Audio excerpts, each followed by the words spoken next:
Abafo ye frase e na no pay fiada boja ye enye gidigidi bia butubutubutu bia bate na me wo videos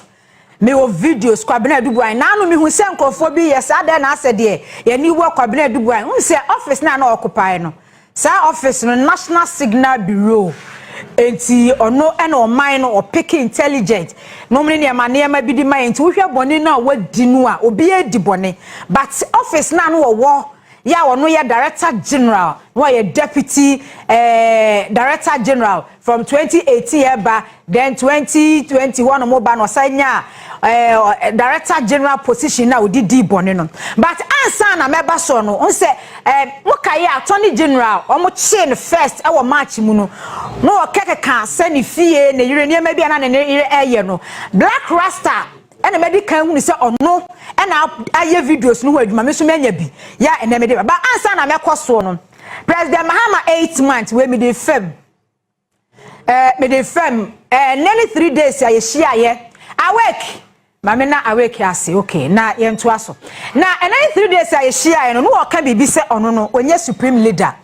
Bernard Avle ne ko bisa ne sa question we efa eniama hudu obi ekokoso no so ono no onye obi a what is say Biafra Coast president Alassane Ouattara yeah ono woba just after election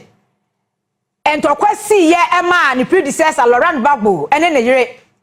Simon Gbagbo me ya cheche mu a ene Alassane Ouattara dem ration nsem wakọ first term second term third term asisa constitution kura abakokra wo ni 80s sa so person so ko ni run 5th term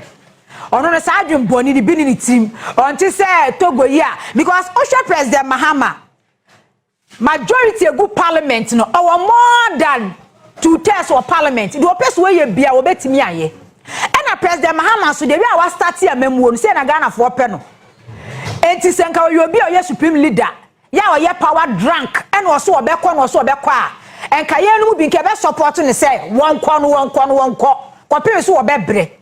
esa say ne wa hyase no senka otimi anya be say 12 years 3 times yanke nim say ke be massive transformation pa reforms e wo Ghana ha etika ye no mana nke be pia na tikoba to no onye power drunk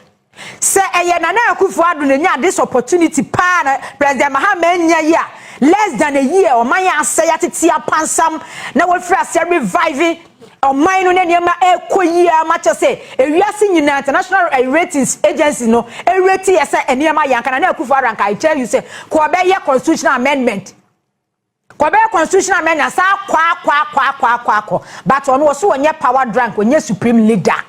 obi a wono aba just 8 months on call international external market so akwaji loan bia mate say ya akwaji loan ya start afi we ya nfa euro bond start ya nfa cocoa syndicated loan and start common sense ni wisdom we kan ya nka na no anadwo mu de kogu hwe nki apon ye enko bi akakrawa enso de affect ye nyina reset agenda na affect ye nyina nka po ye enka 10,000 20 enso se de enkosa wakati expenditure unnecessary expenses bia ama wo man na de afa no ntuma pa di vra so wo so wanya supreme leader enka 2 test no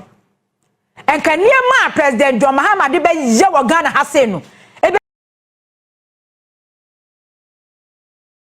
intimidating crowd de be but no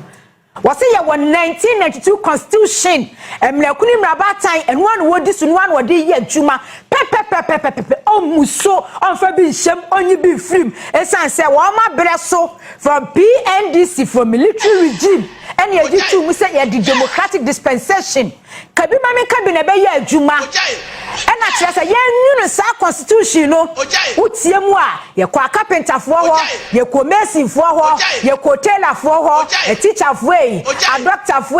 market fo Ghana central fo ye nyunu amamra ye di bebu o man no wo mo na ye ema wo man no enya kabi mame nkabi etu so wanyi bi film one fa bi nsem but 1992 no emra no bebre wonu me ose dey yes sem eno no wo ye senka ye te say hwe Rwanda pogigami nom omo ye power drunk they say o man jo man na dictatorship so ahu e ya koye one party state ni ade na ekoso no person we ye bianko betimi aye but ye Radio Mahama say about 4 years ohia 4 years pe Ojai the other 30 years ebeye no or the just 4 years ebeye ampan so baba beye but eno so enkyere say President Mahamadu 4 years ya na so beye NDC presidential candidate ya sa odo na Ghana fo won ubenya ne ho do no ubenya but odi enkrofo a omoye greedy twa ho hie be hawo Lebrewa, Oma Yomuti, presidential candidate, presidential bishop for no. Mo crop for a tram where share greedy, man, ye beham. More than be here on that side, no, because President Mahama 2024, no, or Ghana for wow, one the man, no, any man 57%. Aha, it's once I won't ban, by every baby. So, Lebre, Ewa Quenya. But enkophobia etwa wo mo hwahia ne betumi aha wo mo ene me nkwa masem so se Ghana fo beka ya attorney general be march mu ena oye press briefing efa former director general national signal bureau Kwabena Agyapong ye che no na ye che no a wo ma ye details about ekwan yo mo fa so a wo mo che no ene wo ka ye se CCTV ya wo munya ye edifi Kwabena Agyapong ni fie e wo mefe ho aha e chain homes one man na kire se wo e wo no atoto properties wo ho a properties ne board den pa en wo te ba kum na efie na wo tim no CCTV aba no e te se presidential villa te se presidential villa pa en abrante ni etim o kan ye me bia sa that day na ye che no no e wo tem na 3 Enieme bi akoso woni fie ne yire Angela enieme bi Kwabena Agyapong eyire eye wo fie ho CCTV capture no ya na chese entimata wo ena na eboni muo Kwabena Agyapong fi Ghana ha say February na wono wakoya no se obi ono director general e wa national signal bureau no okuta intelligent information pa eto obo modien free mu no ena o pick intel information say enkrofo no asset a satellite e de ato no so eti baby onamu bia no mo monitor no eti date e wo so ba wa ma oyeso ofa Emirates ko Dubai ofi Dubai no sanso oh no pese chese was swerve a Ghana security agencies no oya na so be swerve wo mu eti okọ Dubai and was aba UK eti date ya was oba Ghana 20th March 2025 no and was said that's a sign said that date no 20th March one dey wo ma no be ba April but na 20th March na wo ba bini nipa bibini su ye nipa krono dia krono be ye wo bebre ne se wa amre aha 20th March no ya e wona system no se adan no be ba no and wo share that sad dia ne so be ba be April but 20th March no wo land ye first class e was so de ba ne da bi or the economy ye level no e ho no fa ye no de baaye edin a wo de koye no enya sa edin na no de baaye okuta different passports odi we mu a no mo peke no se nya wuni officer smart and the law is the law officer smart is the law but grabbing simple cra into a fra sa commercial passengers nim because first class no utwa na wo ba enye baabi aye no baabi na ma aye ba no enye wo bi na wo fa wo route nko baabi a wo be fa nko but economy na wo fa no commercial passenger ni mu na cheso odi ne hu ewura mu efae eti wo ba ni nyina no so no enkofo be hia no cars lande ya ba be pick na ko e na wo mo so pick information fast Orlando ye nyina no wa send information di kofie malande mo wa imeba enti chia say ya chi na pe and information di kofie and then Nigeria Angela Angelina Komeko and Angela ta wu boni mu and if you wo pere because onim say ya chi ni kunu Kwabena Agyapong die possibility say ye NIB say ye Yoko say ye CID one more ma pikin bia ne bebe fia be bo search bia no omo be ye enti fast eno ye na dwene say ade bia ebetimi aye evidence adanse bia bia no or scatter bia Angelina say yes I get any muka waka Ani Angelina. Ani Angelina pa. Mami komanim.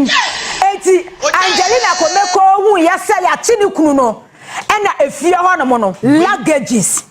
Luggages ahodo o ma sesika gum. Ena mi video ani brawo. Share the link no. Sanse ena mi be video no di amount. Share the link. Ena trust any luggage no. Ofa we no odi amika. Tawo ne boni mu o. CCTV video no krasi e wapa edu ba bi kwa na America no tawo no kra pegu tawo white yes e pegu from ofa we no odi ewura ha no ofa we no odi ewura ha producer mo de mo fa video no ntoso ma Ghana fo hwe na da so no so first video no mo ma nda so na enchire ba bia no pake odi ayi no so ahu mo se bia ma hye na no first video ma me first video no so ahu eti no osisa Kwabena Angelina ko meko na ekọ woni ahu eti wo hwa esi 20th March 2025 9:17 p.m. na eda no eye Thursday na anado 9:17 p.m. That same day no na Kwabena du Boahen elande Ghana ha no ma ye che no eti ne yire na tawo white boni mu no a wodi America esisa luggages ewura dan ni mu no ana wo ewura dan ni mu no so wa hu Attorney General Dr. Godfred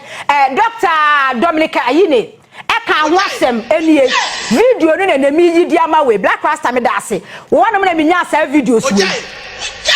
so ahu etomu yesa apeja asemwaba ye won krata wa ha ye won document wa ha ye wo sika wo fie ha luggages wa ha ya chi ni de ye de ne ba be wura fie ye bomodian so de ni wura ha se ya asemwaba eti ne Angela wo hu ni se fun tale na so ho saa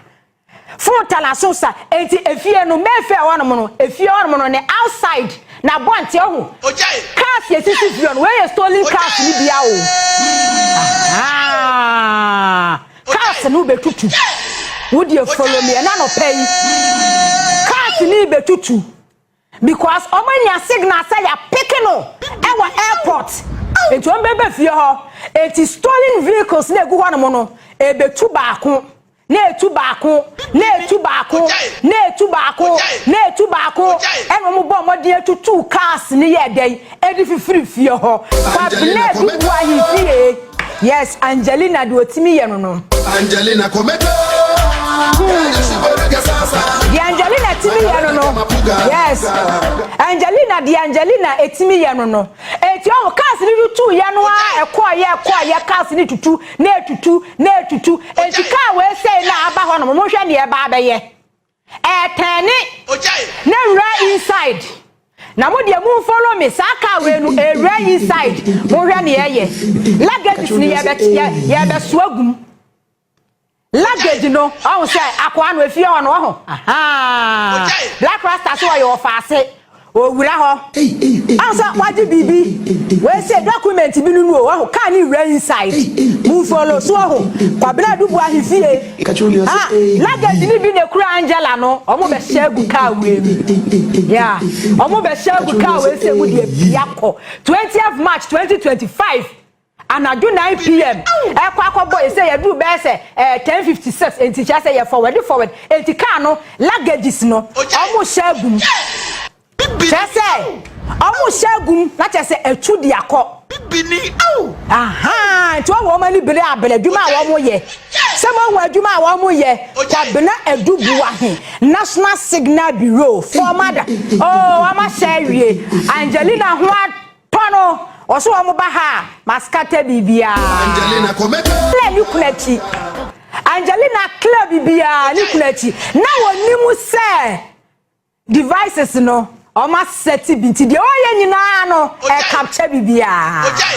na dure ne se document bia e wo fie ho bia be ha adwin bia no Oma clear bibia. Luggage says he come gumuni in adano. Ya paki ya de pieko. Na Angelina de ya ne say dear. Say omu di nukru kra be fie ho kra. Omu meme tu bibia o fie ho. But na abo edabo nti omu se eye 4 hours.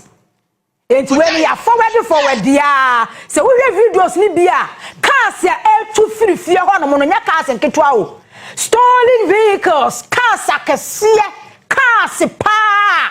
Kaza akwado timi hu se adwuma na no ye no. Enye hwe ye ka asem no a. It's not about that $7 million no. Down, no ocean, oh, yeah, to hu. Enye $7 million na asem o. Ya wo transfer ye Edifi National Signal Bureau account wa. Woni Angelina no ebie. Enye hwe what you say sa office no because monitoring na wo yedema wo man no. Wakasa wabehaw bibini wakasa won obe blackmail wa eye simple entutimi so blackmailing crofo saa so we na national signal bureau no da no o monitor system na capture wa ne otwa body ato so na timi se no one say mo benya sa the video ni properties ni 27 dey wo yare fa no sa video no benya ama no sa video no dey wo yare fa no pictures kwa na mo dey mo benya mo fa nto so wo ya no aka bomisikatuo ai oso wa no opportunity bia wo grabe esa so pese wo konanim e wo abrabom bomisikatuo so eti office no the last time it is an MPP for bika ono start fertilizer business wo Ghana ha na mo ache masa mu defend krono Ikachuli say mu defend krono bini anadu de so ma ye che no mu hwe ne Angelina de wo ye or clear evidence bini se luggage di America gidi butu cars yesi fi onyina etu na we you because a stolen cars enya wo kan ne ma bonti ni bio enya sa cars ni bio no wo to obi di bi masters wo kurom ha na chema wuntumi munya wo mo chefa edu baabi ne da radar so Canada nom ene Europe nom enkofo cars omu wia ebelande wo Ghana ha na wo obi director general National Signal Bureau na ye bechi no wa bia car rentals cars pass ye cars wo se cars nie cars ni nyina ye stolen cars e wo de ye rentals now mine no say President Mahamaka say Ghana no eye criminal scene e dia na wasa wo challenge enu kwasa wo challenge Ikachuli say challenge bi sa brand here we so wo fie na che so tumi sa ka woni adubu ahele na wo fie ho enti wono na kire say wono na ebi kese wo mo ko eba edi America eba edi America sa yes onu na ye bibia of asie black rasta say wono of asie no onu na eye bibia e wo fie ho no but unfortunately for edubu ahene ne yire fortunately for Ghana for one say national security for no NIB for no Yoko for no na they were one step ahead of all tricks any niam ahudo bia no mo pesa wo mo ye no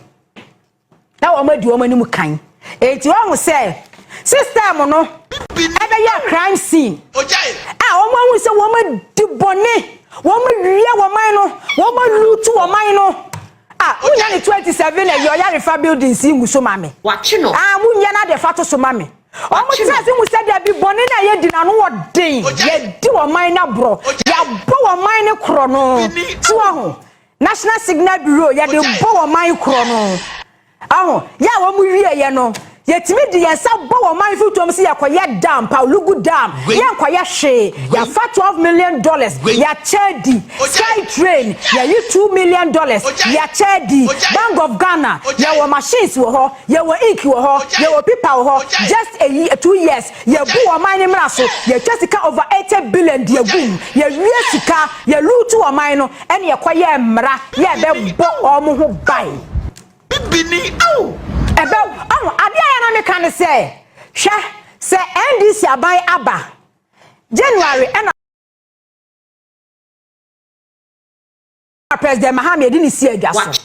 February, March, and yet Kwabena Agyapong. So you want to tell me, say, Kwabena Agyapong 2018, Ebepim 2024, Boniana Wodi, criminal activities, and Yamana Wayano. Okay, so what tell me, say, President Akufo Addo people for no money.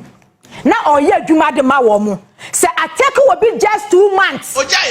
I'm not going to now. Do catch and said, no, or yeah, you man 8 years, no one knew the Akoswana. And you papa for Captain Smart Casse, estate for no, some Musunya from for any papa for. Oh, yeah, so on the Bomusicatio, Bomissicatio, Bomissicatio, our Yarifao, way, Nipa for. Nipa baako fo adwapade we ye gan akakra bi ayehu we eye de ayehu ni oyarefa hwe sada we no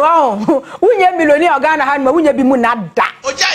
baako fo de o eye 27 estate gated estate eye ne dia bomisikatuo mefe hono mo no a chenwom so hono mo no ya wote wa bia presidential villa mu wote osa wo other properties a eno so ototoye ya bosom no bedi wechi eno so ototoye wo ho ya bosom no bedi wechi so wo bomisikatuo no ya sorry pani this was Assemblies of God ejina edomanim preach me praise ade da bi say me say enti kromo ankofo sikei nyame ba ko ya nyina ye boni din say nyame ya no mu nyina so boni din ana bo misikatuo ye youth seminar na afre no wo gira ho no wo preach ye ko asare a ankyira wo kwan ne da so wo ye kromfo da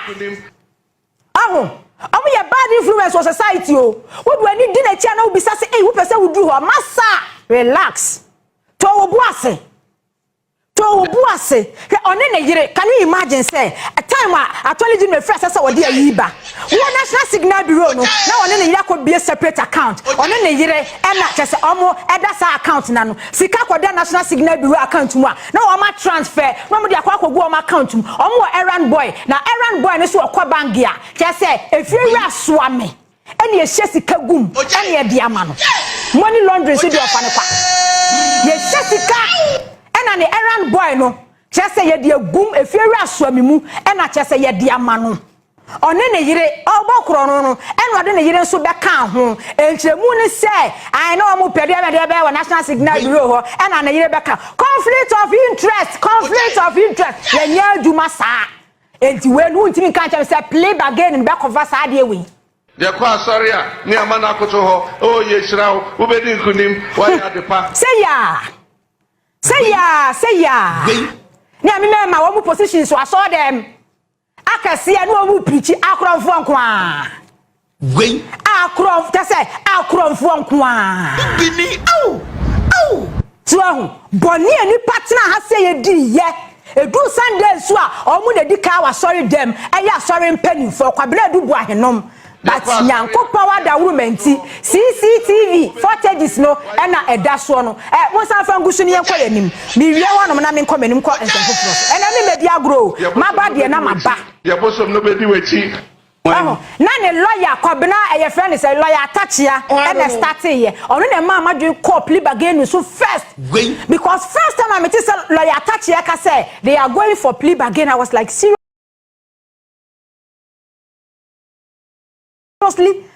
plea bargain say videos bebrebe atoli din evidence bebrebe details a wo dia bagana for nyina na ya ba ko ya be ya plea bargain and they say no we dey ntimi ya plea bargain ma ni ye and the law is the law can never be the law on this case and the law on this matter law ni ntimi ya the law no hwe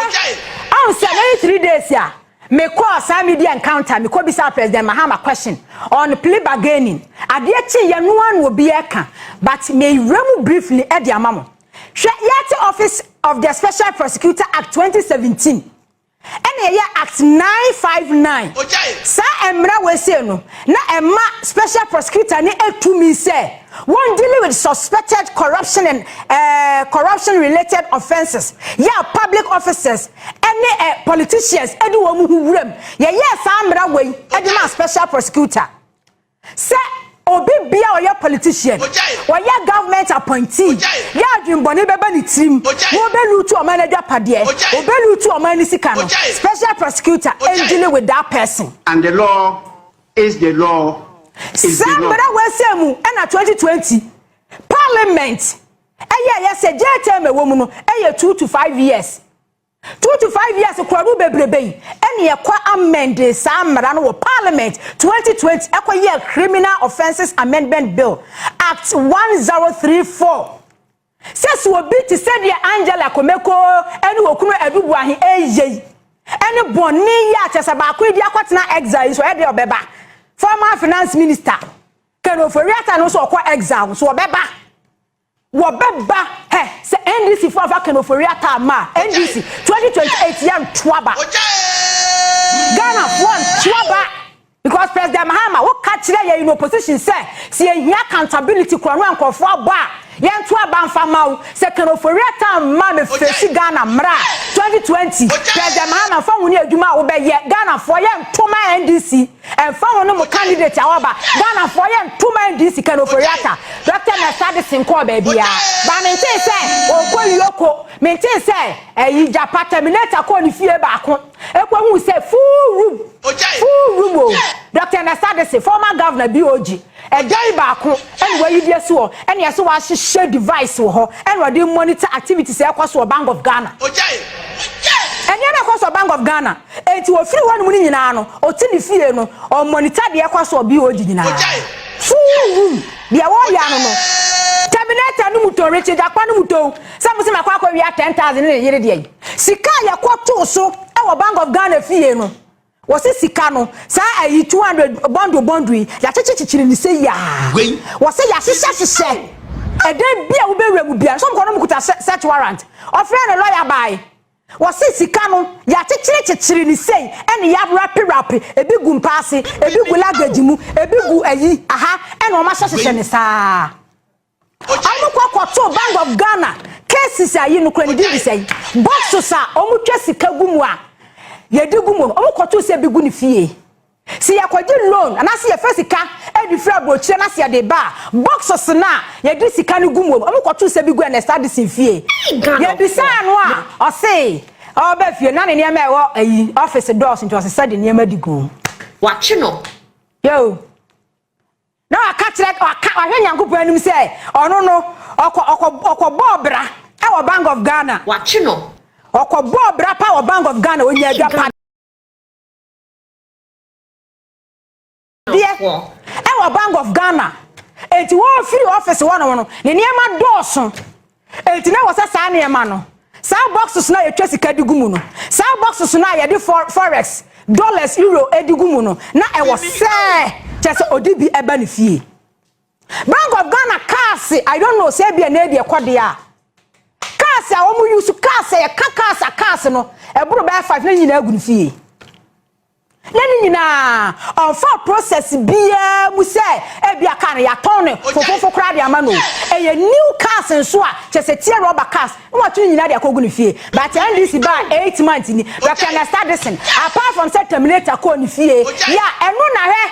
your friend is Afenyo marking e tina sin wo hu ye say no eniema Richard Agyapong akwakwo hu papa ni fie no so mo be boss a ebe ye hu 85 obeka so makwa wi 10,000 ni yiri jewelry no just to divert attention or divert attention fast because any identity na wo ye BOG wa free ho wo wa free ho no ma identity na wa set room and monitor activities ekwaso Bank of Ghana eti Afenyo marking go na wo ye say no eniema nkofo na be hu wo fie ha se no so mo free say wo mo de ba ebe ha no e wa no so makwa wi 10,000 o ma fa ni jewelry energy kwase eniema ye kwato so no ti ese ye be fa ankanya 10,000 asen because ono kwa na ne ho wo so ye fesika but yanko sika pe so eti bi trust we special prosecutor act na 2017 no na ye hu ye se wo bi abo wo man kro no ye tua wo ka ye de taxpayer sika tua wo ka so wo man na be bo man kro no e fa wo ni sika pempem ye se be jelu 2 to 5 years na 2 to 5 years pe no ene ye kwa amende emra no ye Criminal Offences Amendment Bill 2020 no ye act 1034 se no se wo corruption krono bia bebo bia no ye describing as felony as felony utimu osum woni an robber ye baako enti se etimi jeli an robber 10 years 15 years 20 years dia ene wusu ye jeli wusabi ye kwa ye sa de we 2020 Act 1034 Criminal Offences Amendment Bill 2020 Omutina sia 2022 mu yesa da bi emra ne de ne President Mahamadu Bawumia dempa omu se da bi omu be kom ebi be wu we prison 2022 ena emra na ye describing say a criminal offense and corruption and related issues na ye say ye felony e wo say otimi dem more years no 2022 omukwa amende Criminal and Other Offences Procedure Amendment Act 2022 Act 1079 and ye Plea Bargaining Act 1079 eti emrana ebe twina so ama yeti ademu 10 years 15 years wakwa kwase 2022 because 2020 no ma se omadi oman ne bone na wo madi no anu odin todaya bone no krono no anu odin abro na anu odin eti 2022 no ya ye mra for plea bargaining no plea bargaining NDC for ba mon prosecute ye ya ye mra the law is the law. And then once the law is the law, Plea Bargaining Act 1079. Ye bejina so aba for negotiation. Sika no so invest it. Oya Kwabena Agyapong bomi sika tuo. Oya adampo investment no de wa Ghana kakra bi na wo hu o. Foreign investment a wan jenya sankotua. Sisi the brother special prosecutor fair say we investigating no. Foreign investment o ma ye nya sam ketua Ken Ofori Atta no musika o mu wi akwa no mu boy investment no o mo ye no outside Ghana enti sika na wa wi ano wakwa invest enti sa obaso ye plea bargaining na say e attorney general say 60-40 etimi nya mu 60 kra ekọ no obeka to say sika no obetua because sika no wakwa invest wo so aba ti obetua enti saa na tie dia matena se yaka se so bitimi bo wo man kronu sei edi wo man nya sei na se ahehye mra plea bargaining na so otimi bargaining dia henceforth no ya court no yesremo obi wi aponche a na so oba court a masa una akwa wi aponche no prosecutor bo wi a judge ni kan kire ne se wo wo akwanya so obeya plea bargaining ko market ni ma emponche ni bi gu ho kanda highway kwansu mponche ni bi ho koto bi bra ne nya wo ne ko eya simple koto bi bra ne ko wona wo bowi a wo bi afom koto ni bank ne board ye no okay kodwem enya na kodwem midwem board ye ne bank e bi gu ho koto bra ne fa besi anu ne ko wona wo ko wi a wo bi fon na ye jeli wo boys ni ge ya ho ye jeli wo mu 19 years no e wo si ye yi wo mu because ye se phone ni value e just 700 Ghana cedis o man kum nipa o man pra obi a scissors ne so me de kwa akwa no so ba o man ku no ni ye release sankrofo no plea bargaining nene 700 Ghana cedis no iPhone hwan no old iPhone wo mu ntua because politician interest na Akufo Addo na mu panifo sa emra we say girlfriend ye bu adame ya no ye attorney general any MPP ministers cabinet and a share sa emra we and now say politicians say favor na no aka na atumo if favor politician no aka na atumo okay yes NDC parliament o mo bo ho wa o ma bo ho wa because if favor wo mo 1992 a ye emra say ye wa immunity the ma president say emra no o say president dia ba ma na de sakada ye amendment because of favor no ni aka ye emra no say who be the president ya na say who free so a just after 10 years ene ye betim say why you boni bia ye betimi a prosecute you na wa hwe papa yo ne nam krom he ya opana extra time ya wo boyi 10 years nso no na de ne kwai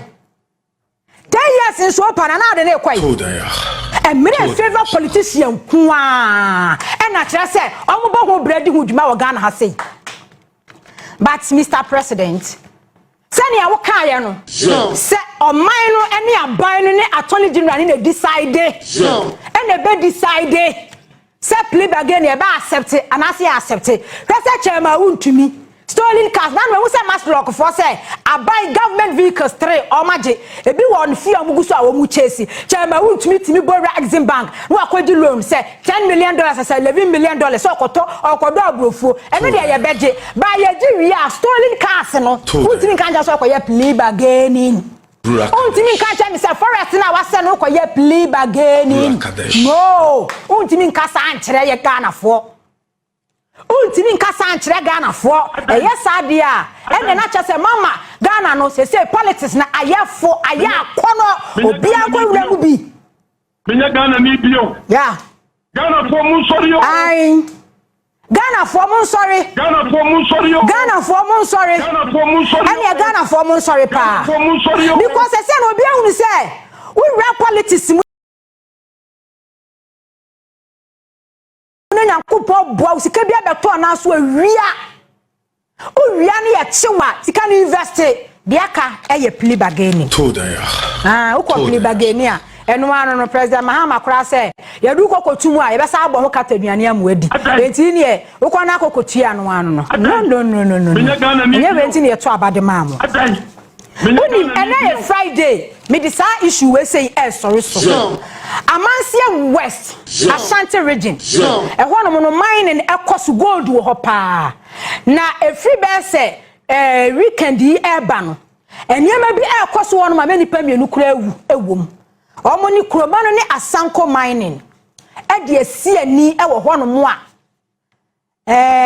ama chese kuro no mu no enkwoto no ebi eye manso tontokrom manso aboabo na afenso manso impatuam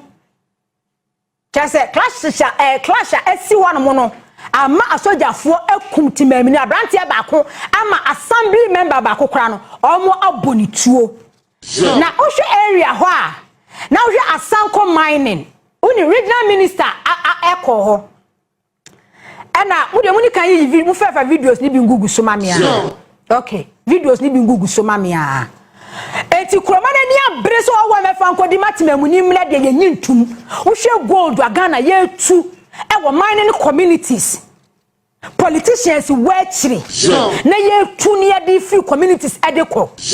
sika ye jiri ade free sansas ni mu de ko na sa wo hwe kuro ni mu a na obisa se adai boni beni nipa ye wo Ghana ni boni ni sei enti ohun we no start ye tontokrom wano mo ni ade no so ohun asojafo ni gu akire ena kroma no so edeka aitai asalai sa asojafo ne pa omo trespass omo kutatu omo mra me kunkum wo mo because asojafo no ebo Asanko mine no ho ban tuahu ene nsase ni bi so akroma no so kwaso kwaya Galamsey no so a wo kwaso ani ye ebo tuo ni ye kun President Mahama say cooperative mining na wo so de ba no e wo say mo start as soon as possible e community engagement because we kura we mu no hwe kura yi mu hwe mranti a wo mu gum baby o mu gina ni nyina ye gold o baby o mu gina ni nyina kura ni nyina masia wasensase nyina ye gold but e ye nkrofo na kofa gold no edi free wo mu kura no mu yadai edi ko ye fa gold no na ye de free ye kurom na ye de ko se sound wo mu a ebi wa sound wo mu a na ma bia to mu ama me se mo monitor na se sound wo bi no ebi wa sound mu a na ma bie atum na mo de ama me ena kuro no hwe akwanfun basika mineral resources minerals a omu tu e wo sa Amansia West wono mo enye sika ketwa na omu tu wo ho but basic social amenities no eyade a omolake na skanu wa omolake enti Amansia West communities no e Kenya ho ya se abrante baako sasase bi eda okoye Galamsey no mukobo ni tuo and assembly members we area ho no mo kabo mu so mo ni asankofo because omo de soldier fo atie si wono ma we ya ne ye ba wo so e kwa akoya be say Tuesday as Wednesday omo bo assembly member baako tuo e wo ho maskanu wae omo kum nipa wo ho mama me other videos ni do so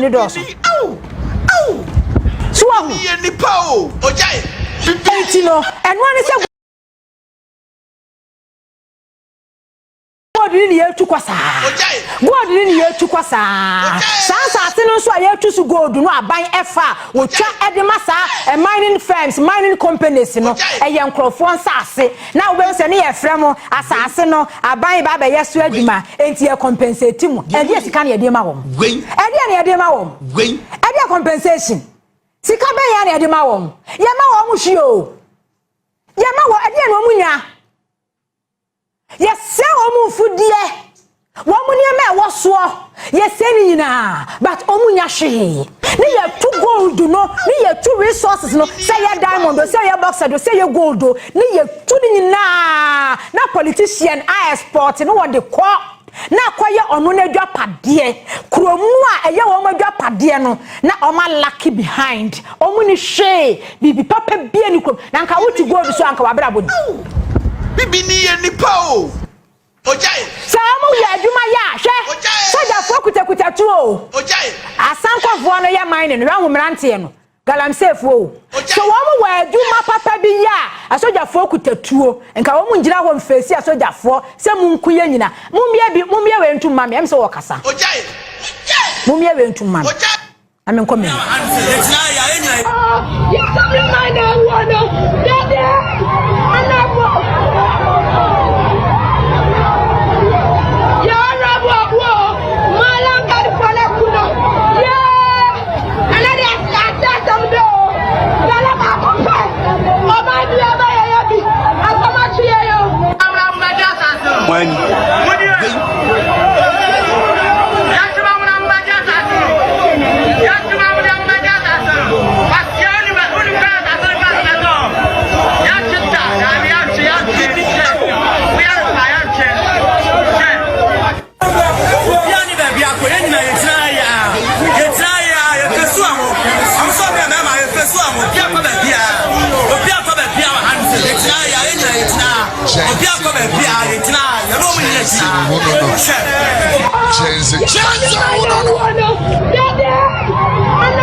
akwantantan ya wo mo nam so do mu fidie nam so to gold edeko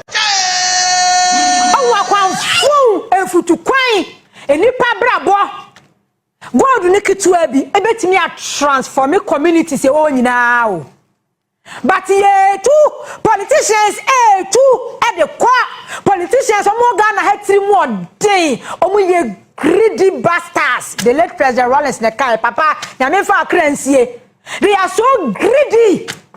utu obi asase mu gold ese na asase he gold no mu tun so mo ma wo yade o yade nko a enu omu yusu blast asase no hwe mo ma me regional minister Dr. Mwakohene ko ho mo ma me regional minister video no ne enko site wo asanko mining site wo yenko ho hwe enfutra obi humi nyina ya cancer esai kidney esai ema umoja klote chese yade nko a o omu tu ni se ya no mo de ko amansi area ho my sister kunu kwaye head director wo ho o se pipe kwa wudi dware kwa hwe ya benya yade age se pure water mercury she o se ya cyanide ho ni nyina aka wo bi o se kura mu wanu no sa wo didi nchi se na pipe kura hwe ya wo benya yade she mining site ni o global trend me tell you some video na me mbo mabaso president Mahamadu Bawumia say munyinam it's regional minister ko because various communities no leadership no call regional minister ho do ma sam ko to wo manim and regional minister catch a mining for ni say adwuma bi omu ye bia no mo suspend na omu nka ye omu ka bia nwe no omu ntino omu ko fa soldier for because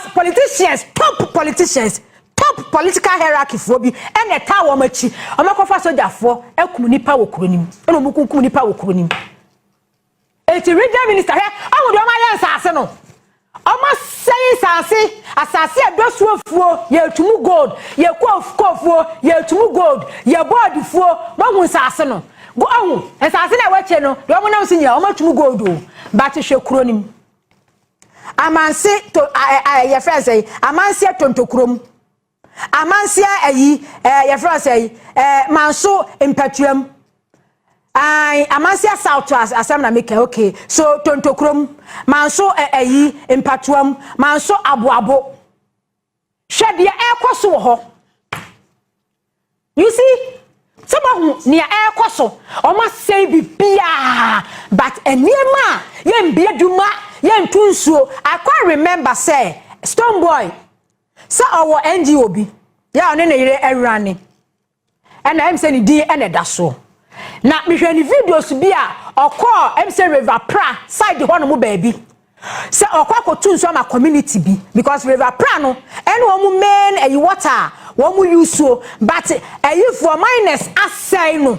enti we no ahwohwe ahode omo ye oma sanya asase na tum gold o e de ko na oma ye yie na kuruma na abre oma fom agudie oma fom adwapade de akoye yie omo mamu su papa nom omo mamu bibi papa bia e wo kurodi but sika no twa na omo twe na omo de ko Stone Boy say e ye kuro ba ko no ye so ko tunsuo de ama no because yade atie si ho but obowura other communities no mu se omo ni nsuo a omo nom. But politicians and so abawura wan makwa to gold o ya anya asem ketua o Stone Boy ankwaya gala ya ma Stone Boy concession eya ka gala me say concession for no kwad di abro concession for no kwad di abro MPP ba power your friend said then one general secretary don boy do no kuta concession but later no kuta concession MPP for pennyfo ekoya he environmental debe minister yi ya professor from Boakye ne ba ne so oto oboase kuta concession gidi but ono no na omo opposition no kuta concession omo chicha Ghana forest ni na fire enti kuroma na ye kunkum wo mo no e politicians e tachire o kofa soja fo pumetuo enkofu okuma kunkum assembly me kunkum nipa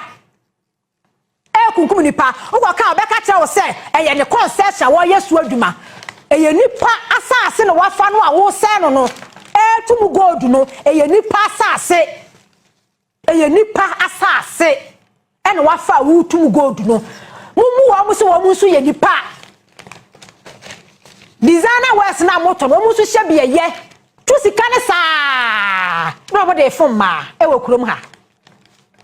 de fom ma saa tokasa kese because bobi sikatuo ero de mi ntimi nka wa ha je se wa abeka nkora dia no pa we de ade statue tie bu gas so wakrom ha saa enti no obi akwaya no to obi akwaya no to obi akwaya no hwe obi akwaya no nsa because enkwofo to god sikaro munya no kwa do benya bia play again ho no mo twen no abusiafo. Thanks for watching. Like and share the video. You can also drop your comment. Please don't forget to subscribe. Click on the bell to turn on the notification.